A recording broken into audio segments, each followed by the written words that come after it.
بہرحال فاروق اعظم رضی اللہ تعالیٰ نے بیت المال کا نظام قائم کروایا، ایک صحابی کو دفتر کے لیے بٹھایا اور باقاعدہ اس کا انتظام کیا گیا۔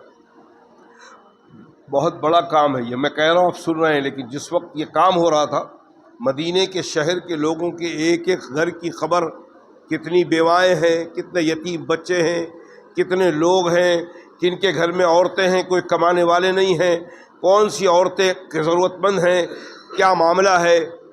ایک موقع پہ گشت کر رہے تھے تو گشت کرنے کے دوران ایک بچے کی رونے کی آواز آئی، تو اس خاتون کو جا کے دروازہ فرمایا کہ اللہ کے بندی بچے کو کیوں رلا رہی ہے؟ فرمایا میں ان کو اس کا دودھ چھڑا رہی ہوں۔ فرمایا اتنی جلدی اس کا دودھ کیوں چھڑا رہی ہو؟ فرمایا کیا کریں، دودھ چھوڑنے کے بعد عمر فاروق رضی اللہ تعالیٰ بچوں کا وظیفہ مقرر کرتے ہیں۔ فرمایا دودھ مت چھوڑاؤ، اسی طرح اس کو دودھ پلاتے رہو۔ وہاں سے بھاگے، بیت المال کے اندر فوراً جا کے چینجنگ کیا کہ جس گھر میں بچہ پیدا ہو جائے، بچہ کے پیدا ہوتے ہی وظیفہ شروع ہو جائے۔ عمر نے اللہ جانے کتنے بچوں کی جان لے لی ہے، اللہ کو کیا جواب دیں گے۔ یہ وہ فاروق اعظم رضی اللہ تعالیٰ عنہ ہے، انصاف کا طریقہ سکھایا ہے امت کو فاروق اعظم رضی اللہ۔ بیت المال سے نظام، بیت المال مالی غنیمت آیا، لوگوں کو بانٹنا شروع کرتے تھے۔ آپ خود لکھتے تھے حضرت عمر بن عبدالعزیز اپنے بیٹے کو 3000 درہم، ذرا غور سے سنیے گا، 3000 درہم، اسامہ بن زید کو 4000 درہم، حضرت حسن حضرت حسین کو 5000 درہم، امہات المومنین حضرت عائشہ رضی اللہ تعالیٰ عنہ کو 13000 درہم، باقی امہات المومنین کو 10000 درہم۔ جو غریب قسم کی عورتیں تھیں جن کے گھر میں 2 ہوں ان کو 400 درہم، جن کے گھر میں 4 ہوں ان کو 800 درہم۔ یہ نظام انتظام اللہ کی قسم یہ فاروق اعظم کا ہی کام تھا اور اللہ نے کروا لیا۔ ایک موقع پر مال غنیمت آیا، حضرت حسین کو بلایا 1000 درہم دیا، حضرت حسن کو بلایا 1000 درہم دیا، اور حضرت عبداللہ ابن عمر کو اپنے بیٹے کو بلایا 500 درہم دیا۔ حضرت عبداللہ ابن عمر فرمایا کہ بابا جان میں نے تو جناب رسول اللہ صلی اللہ علیہ وسلم کے ساتھ مل کر میدان جہاد میں جنگ کی ہے، اس وقت تو حضرت حسن حضرت حسین چھوٹے تھے، آپ نے ان کو 1000 دیا اور مجھے 500 درہم دیا۔ کھڑے ہوئے جا کے ہاتھ مارا کہ اے عبداللہ ابن عمر تم حسنین کا مقابلہ کرتے ہو؟ ان کے باپ ہیں حضرت علی رضی اللہ تعالیٰ عنہ، ان کی والدہ محترمہ ہیں حضرت فاطمہ زہرا رضی اللہ تعالیٰ عنہ، ان کی خالہ ہیں حضرت رقیہ، حضرت ام کلثوم، حضرت زینب، اور اے عبداللہ ابن عمر ان کے نانا ہے محمد الرسول اللہ صلی اللہ علیہ وسلم، کیا تمہارے نانا ایسے ہیں؟ کیا تمہارے باپ حضرت علی جیسے ہیں؟ کیا تمہاری ماں حضرت فاطمہ جیسے ہیں؟ کیا تمہارے نانا محمد الرسول اللہ جیسے ہیں؟ حضرت عمر کی غرض عبداللہ ابن عمر کی گزر گئی۔ عبداللہ ابن مبارک نے لکھا یہ فاروق اعظم کا تواضع ہے، انکساری ہے کہ یہ کہہ رہے ہیں کہ کیا تمہارا باپ حضرت علی کے جیسا ہے؟ عبداللہ ابن مبارک نے لکھا کہ بے شک یہ ان کا تواضع ہے، لیکن امت مسلمہ میں حقیقت میں جناب رسول اللہ علیہ وسلم کے بعد سب سے اونچا مرتبہ صدیق اکبر کا ہے، اور صدیق اکبر کے بعد اگر کسی کا مرتبہ ہے تو وہ حضرت عمر کا ہے، اس کے بعد حضرت عثمان کا ہے، اور حضرت علی رضی اللہ تعالیٰ عنہ کا ہے۔ یہ وہ تواضع اور انکساری ہے۔ 5000 درہم اہل بیت کا۔ اس کے بعد بھی آج عقل کے اندھوں کو، دشمنوں کو فاروق اعظم حضرت علی کے دشمن نظر آ رہے ہیں، حضرت فاطمہ کے دشمن۔ جو آدمی ان کے بچوں کو 5000 درہم دے وہ حضرت فاطمہ کا دروازہ، گھر کا دروازہ جلا دے، بات عقل میں آتی ہے؟ جن کے بچوں کو یہ عزت دی جائے، ان کی ماں کو کیا عزت دینا چاہیے؟ کہ ہمارے آپ کے عقل میں آتی ہے کہ حضرت فاطمہ کا گھر جلا دیا گیا تو فاروق اعظم نے گھر جلا دیا؟ دین کے معاملے کے اندر کوئی بات آپ نے کہی ہے وہ دین کے لیے کہی ہے، فاروق اعظم نے اپنی ذات کے لیے نہیں کہی۔ اس کو الٹے انداز سے عوام کے سامنے پیش کرنا، عوام تو ہمیشہ سے بھولی بھالی رہی ہے۔ عوام کو تو جو بتایا جاتا ہے، آپ دیکھتے ہیں گورنمنٹ کا نظام جو ہے، اندر اندر گورنمنٹ کا کتنا کاروبار کتنی کالا کانڈی چلتی ہے، آپ کو عوام کو معلوم ہی نہیں۔ عوام کو تو لگا دیا ہے کرکٹ دیکھو، عوام کو تو لگا دیا ہے خرافات میں رہو، پیزے اور برگر کھاتے رہو، ضروریات زندگی میں اڑتے رہو، اندر کیا کام ہو رہا ہے، بڑے بڑے کام ہمیں پتہ نہیں، عوام کو پتہ نہیں ہے۔ آپ دیکھ لیں، تجربہ دیکھ لیں، 40 سال سے افغانستان بھگت رہا ہے، 40 سال ہو گیا، اب جا کے اللہ رب العالمین نے ان کی سعی اور محنت کو قبول فرمایا۔ اور آپ کیا سمجھتے ہیں 40 سال کی قربانی جب دی ہے، جب اللہ نے ان نعمتوں سے نوازا ہے، آج افغانستان جو جا کے آتے ہیں آنسو روتے ہوئے کہتے ہیں کہ اللہ کی قسم انہوں نے صحابہ کا دور یاد دلایا۔ اور آپ دیکھیں تو صحیح، جب امریکہ کے ساتھ معاہدہ ہو رہا تھا، ساری دنیا نے یوٹیوب پہ دیکھا، ٹیلی ویژن میں دکھایا جا رہا تھا، ایک طرف سوٹ بوٹ پہنے ہوئے لوگ ہیں اور ایک طرف صحابہ جیسے کپ کرتا اور اجار اور امامہ باندھے ہوئے لوگ بیٹھے ہوئے ہیں اور معاہدہ ہو رہا ہے۔ ایک طرف دنیا دار ہیں اور ایک طرف دیندار بیٹھے ہوئے ہیں، ایک طرف غلامان شیطان موجود ہیں اور ایک طرف غلامان محمد رسول اللہ صلی اللہ علیہ وسلم موجود ہیں۔ وہ حال نیا منظر دیکھنے کا تھا۔ اللہ ان کی ان سعیوں کو، ان محنتوں کو اللہ قبول فرمائے اور ان کے مرنے والوں کے لیے ذخیرہ آخرت بنائے اور ان کا ایمان پر خاتمہ نصیب فرمائے، اور اللہ ہمیں بھی ان کے نقش قدم پر چلنے کی توفیق نصیب فرمائے۔ دیکھ رہے ہیں آپ، حماس نے اسلامی نظام قائم کرنے کی کوشش کی، بیت المقدس کو اپنے قبضے میں لینے کی کوشش کی، نیست و نابود کرنے پہ لگے۔ یہودی کبھی برداشت، دنیا کا کوئی مذہب اسلام کو چھوڑ کر ماننے والا کبھی یہ نہیں چاہے گا کہ پوری دنیا میں اسلام نافذ کیا جائے، خلافت راشدہ جیسی حکومت آ جائے۔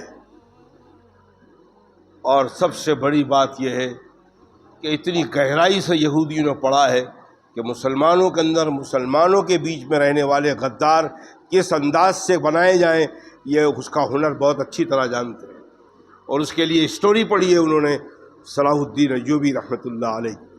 دنیا میں سب سے پہلے جاسوسی اسکینڈل بنانے والے مسلمان ہیں، اللہ ان کی قبر کو نور سے بھر دے، صلاح الدین ایوبی رحمۃ اللہ علیہ۔ دنیا نے جاسوسی کرنا سیکھا ہے۔ آپ کے ملک کے اندر جاسوسی انٹیلیجنس را کر کے تنظیم ہے، جس کا چیف ہے وہ اجیت دوبال۔ پاکستان کے اندر بھی اسی طرح ایجنسی موجود ہے، ہر ملک میں موجود ہے۔ ظاہر بات ہے کہ یہ جاسوسی کا اسکینڈل صلاح الدین ایوبی سے لیا گیا، وہیں سے یہودی نے لکھا کہ مسلمانوں کے اندر غدار کیسے پیدا کیا جائے، لالچی کیسے ڈھونڈا جائے، دنیا کے لالچی کیسے لوگ ہیں، اور آج الحمدللہ ان کو مل رہے ہیں۔ اور اللہ کے نبی صلی اللہ علیہ وسلم نے اپنے دور میں فرمایا تھا کہ اب میری امت کی فکر مجھے فقر و فاقہ پر نہیں ہے، میری امت پر اب کبھی فقر و فاقہ نہیں آئے گا، میری امت پر یہود و نصارہ جیسے، اسرائیل جیسی دولت کو کھول دیں گے اللہ، اور میری امت بھی دولت کی محبت میں میری سنتوں کو، میرے دین کو چھوڑ دیں گے۔ آج کیا ہو رہا ہے دیکھ لیجیے آپ، علامت قیامت کی پیشین گوئی اسلام نام کا رہ جائے گا۔ آپ دیکھ لیں کچھ چیزوں پہ اسلام زندہ ہے، نکاح پہ زندہ ہے، وہ بھی نکاح میں ایک جائز چیز کرنے کے لیے 1700 سال حرام کام کیا جائے۔ جو قاضی حلال کو حرام کو حلال کرے اس کو 2500 روپیہ دیا جائے، 3500 روپیہ دیا جائے، بینڈ باجے والے کو 10,000 دیا جائے، ناچ گانے والے کو 10,000 دیا جائے، ہلدی مہندی لگانے والوں کو 10,000 روپیہ دیا جائے۔ جس کی وجہ سے نکاح ہو، یہ سب کچھ نہ ہو، قاضی آئے ایجاب و قبول کرا دے، نکاح ہو گیا، حرام حلال ہو گیا۔ یہ ساری چیز کر لیں، قاضی کو نہ بلائیں، ایجاب و قبول نہ کرائے، شادی ہو جائے گی، حرام سے حلال ہو جائے گا۔ لیکن امت لگی پڑی ہے، دیکھ رہے ہیں نا آپ، ممرا کوسا کا حال دیکھتے نہیں آپ، رات کو کتنے حال ہو گئے اور کتنی پٹاخے پھوٹ رہے ہیں، نہ نماز کا خیال، نہ اذان کا خیال، نہ کسی غریب کا خیال، نہ کسی بیمار کا خیال۔ 2 بجے رات کو، 2:30 بجے رات کو اپنی شوق پورا کر رہا ہے مسلمان، پھوڑ رہا ہے، کل انشاءاللہ اللہ کو جواب دینا پڑے گا۔ اور کوسا ممرا کے رہنے والے بستی کے مسلمانوں کو ہم کو بھی جواب دینا پڑے گا کہ ہم صرف بھلائی کا حکم کر رہے ہیں، امر بالمعروف کر رہے ہیں، نہیں عن المنکر کون کرے گا؟ کون کرے گا؟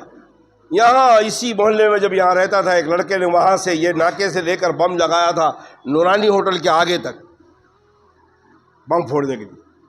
میں نے جا کے اس کو یہاں تھوڑے سے جلے اور میں جا کے روکا کہ اللہ کے بندی کیا کر رہا ہے، ایک تو پیسہ برباد کر رہا ہے، دوسری آبادی بستی کو یہ اڑ کے جائے گا، کسی طرح کا معاملہ ہوگا، کیا ہوگا۔ 1983-84 کا بامبے کا فساد اسی بنیاد پر ہوا تھا۔ بڑے قبرستان کے لوگ شب برات میں گئے اور واپسی کے اندر پٹاخے پھوڑ رہے تھے۔ ہندوؤں کا محلہ تھا، ایک پٹاخے کی آگ لگی اور مسلمان کے گھر میں، ایک ہندو کے گھر میں گئی اور کپڑے جلا دیے، کپڑے وہاں سے نکلے، ان لوگوں نے مسلمان کو مارا، وہاں سے ہندو مسلم فساد چھوٹا۔ یہ مسلمانوں کا اخلاق ہے۔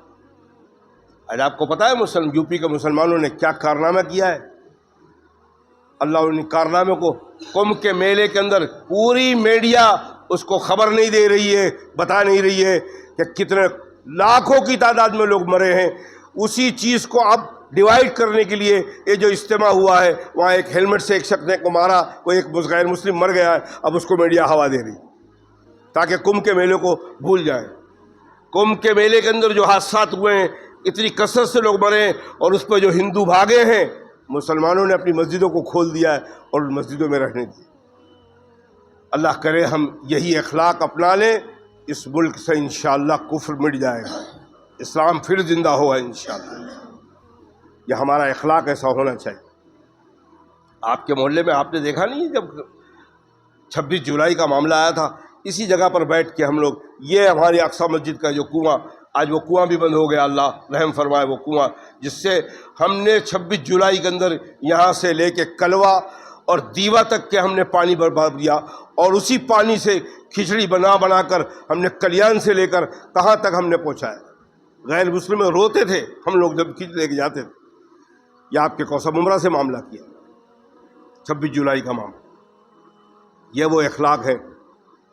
کل پروگرام ہے متھل گراؤنڈ کے اندر، عورتوں کا بھی انتظام کیا گیا ہے، مدرسہ رحمہ کی طرف سے پروگرام ہے۔ کل حافظ لقمان اور مولانا رحمانہ ندوی میرے گھر آئے تھے، انہوں نے دعا کی درخواست بھی کی اور اعلان کر دیا کہ کل سنیچر کو ابو طالب رحمانی صاحب بیان کرنے آ رہے ہیں، عبید اللہ اعظمی بیان کرنے آ رہے ہیں، اور کچھ بچے کو مدرسے کا وہ بھی ہے، سند بھی ملے گی۔ سنیچر کل 10 بجے شام 7 بجے سے شروع ہوا، 10 بجے تک پروگرام ہے، آپ اس میں جانے کی کوشش کیجیے۔ مستورات کو بھی فرمائیں، مولانا ابو طالب رحمانی مسلم پرسنل بورڈ کے ممبر بہت اچھی اس وقت امت کی رہنمائی فرما رہے ہیں، اللہ ان کی عمر دراز فرمائے۔ انہوں نے فرمایا تھا کہ جس جگہ مدرسے ہیں وہ کلکتہ میں رہتے ہیں، تو مدرسے والے جو ہیں مدرسے کے بچوں کو پانی لے کر چائے لے کر روڈ پہ سڑکوں پہ بٹھائیں، کوئی مسافر ہو اس کو پانی دیں، بچے جب پلائیں وہ ٹوپی پہن کر، بچے مدرسے کے وہ جب دیکھیں گے تب اسلام سے نفرت کرنے والے جو ہے وہ اسلام سے محبت کریں گے کہ یہ ہے اسلام۔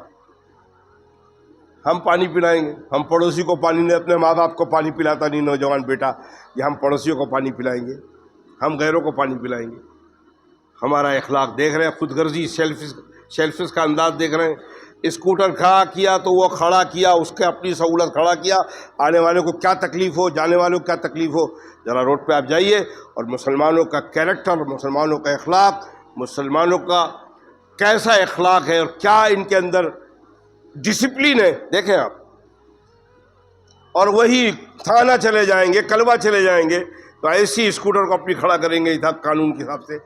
یا تو ان کے باپ کا محلہ ہے نا، مسلمانوں کا محلہ ہے، ہمارے باپ کی دکان ہے، ہمارے باپ کی فٹ پاتھ ہے، ہمارے باپ کا روڈ ہے، مسلمان کا محلہ ہے نا۔ کس کو کیا تکلیف ہو کیا نہیں ہو۔ میں نے ایک جمعہ بتایا تھا کہ یہاں یہ احسان کی مٹن کی دکان ہے، اس کے بازو میں دادر ہے، کلیان سے ایک رشتہ دار کو بیمار تھے، اس کو دیکھنے آئی تھی، حاملہ عورت تھی بیچاری، اور دیکھ کر نیچے اتری اور جا رہی، اور ایک اسکوٹر والا نوجوان لڑکا آیا اسپیڈ سے جو مارا، پیچھے گری، وہ حاملہ کا اسی وقت انتقال ہو گیا۔ یہ ہماری تہذیب و تمدن ہے، یہ ہمارے نوجوان ہیں۔ کل پتہ لگے گا انشاءاللہ، بس چند دن کی زندگی کے بعد پھر وہی 2-2.5 فٹ کی چوڑائی اور 6 فٹ کی لمبائی کی قبر میں ہمیں جانا ہے، اور وہاں پھر حساب کتاب دینا ہے۔ اللہ کی مرضی کے مطابق ہم نے زندگی گزارا ہے تو انشاءاللہ وہاں کامیاب ہوں گے، نہیں تو اللہ ہم پر رحم فرمائے۔ ہمیں فکر نہیں، اللہ کے نبی نے فرمایا ہے لوگوں کثرت سے اللہ کو اور موت کو یاد کیا کرو، یہ دنیاوی لذت کو بھلا دیتی ہے، ہمیں موت یاد نہیں آتی۔ روز اپنے ہاتھوں سے دفن کر رہے ہیں، روز جنازہ دیکھ رہے ہیں، لیکن ہمیں یہ احساس نہیں ہے کہ ہمیں بھی وہاں جانا ہے۔ اللہ کے نبی نے فرمایا میں نے تمہیں پہلے قبر میں جانے سے روکا تھا، اب میں اجازت دیتا ہوں کہ قبر پہ جایا کرو، مردوں کے لیے احسان ثواب کیا کرو، اور قبر میں جانے کے بعد قبرستان کو دیکھا کرو تاکہ وہ عبرت حاصل ہو کہ اس قبر کے اندر رہنے والے بڑے بڑے محل، بڑے بڑے فلیٹ میں یہ بھی رہتے تھے، بڑے بڑے مال والے یہ بھی تھے، آج قبر کے اندر اے خفتگان خاک وہ بستر کہاں گئے، تنہا پڑے ہو خاک میں پرسا نہیں کوئی، واقربا وہ شیخ و برادر خیش و برادر کہاں گئے، ہے ٹھوکروں میں قبر کوئی روکتا نہیں، تنہا ہے ٹھوکروں میں قبر کوئی روکتا نہیں، درباں صدا جو رہتے تھے در پر کہاں گئے، جہاں مدد کی ضرورت تھی وہاں کہاں ہے۔ وہ اعمال کام آئے گا، قبر کے اندر وہ اعمال کام آئیں گے۔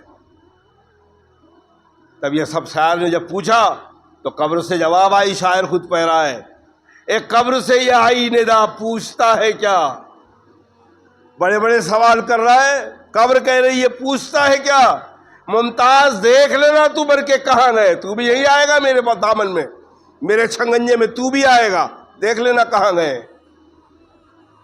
اور اللہ کے نبی نے خوشخبری جو ہے کہ ایمان والے کو قبر دباتی ہے۔ سعد بن معاذ رضی اللہ تعالیٰ عنہ فرمایا، رو رہے ہزاروں قطار سعد بن معاذ کی شہادت پر، داڑھی تر ہو گئی، یوں دبا رہے تو آنسو گر رہا ہے، اور اس کے بعد فرماتے ہیں کہ اگر قبر کسی کو نہ دباتی تو سعد بن معاذ کو نہ دباتی، لیکن سعد بن معاذ کو بھی قبر دبائے گی۔